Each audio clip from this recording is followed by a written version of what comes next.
Blog করতে, ছোট ছোট মিনি ব্লগ করতে আমার বেশ ভালো লাগে। আর দেখতেই পাচ্ছ রিক্সার মধ্যে আছি আমি আর স্যার।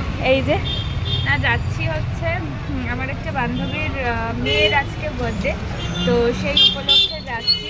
ঘড়িকাটা এখন 7:36 বাজে। তো চলো, মা বাবা আরেকটা রিক্সায় আছে, তো তোমাদের নেমে তারপরে সব দেখাচ্ছি। নেমে গেছি রিক্সা থেকে, এখন আমরা ঢুকছি ওদের বাড়িতে। তো এই জাস্ট নেমে একটু গলির মধ্যে আর কি হেঁটে আসতে হয়।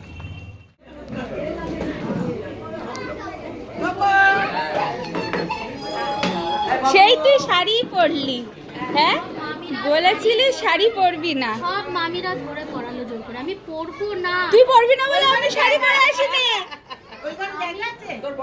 আমি মানে ড্রেস বার করে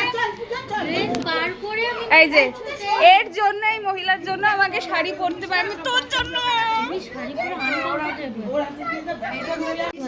পরে এই যে বার্থডে গার্ল চলে যাচ্ছে। না এটা হচ্ছে ফ্রেন্ডস।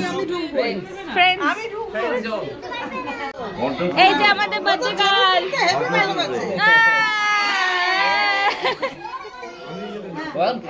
এদিকে চলছে সব রান্না বান্না, ওইদিকে রয়েছে হচ্ছে চিকেন পকোড়া, আমি তো জুম করতে পারছি না।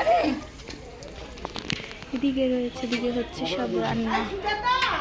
কাকিমা কেমন আছো? ভালো নেই, চোখের মধ্যে কি হয়েছে, রেটিনার মধ্যে জল হলো। হ্যাঁ সেগুলো তো, সেটা ঠিক হয়নি এখনো, এখনো ঠিক হয়নি।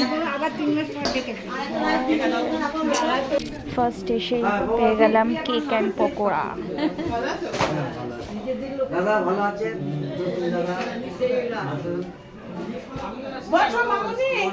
এখানে হচ্ছে ওদের বাড়ির উঠোনে, হ্যাঁ ওদের বাড়ির উঠোনে এখানে সব খাবারের অ্যারেঞ্জমেন্ট করেছে। সব এখানে বাচ্চা পার্টিরা খেতে বসেছে, মানে সুইটির মেয়ের সব স্কুলের বান্ধবীদের মা সব একসাথে বসেছে, আর তার সাথে এই ম্যাডামও বসেছে, নালে কিন্তু খেতেন না। সার্ভিং করছে বার্থডে গার্লের মা।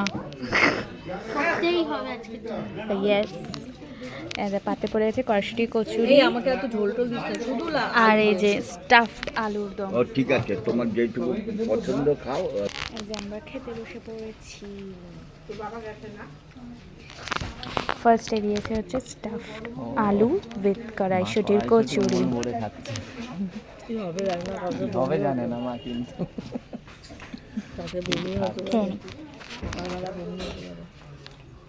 হবে না, তো মনে করলেই হবে। নেক্সট আইটেম ফ্রাইড রাইস আর চিলি চিকেন। চলে এসেছি, 11টা বাজে, অনেকটা রাত হয়ে গেছে। তো চলো টাটা, দেখা হচ্ছে নেক্সট কোনো একটা ব্লগে।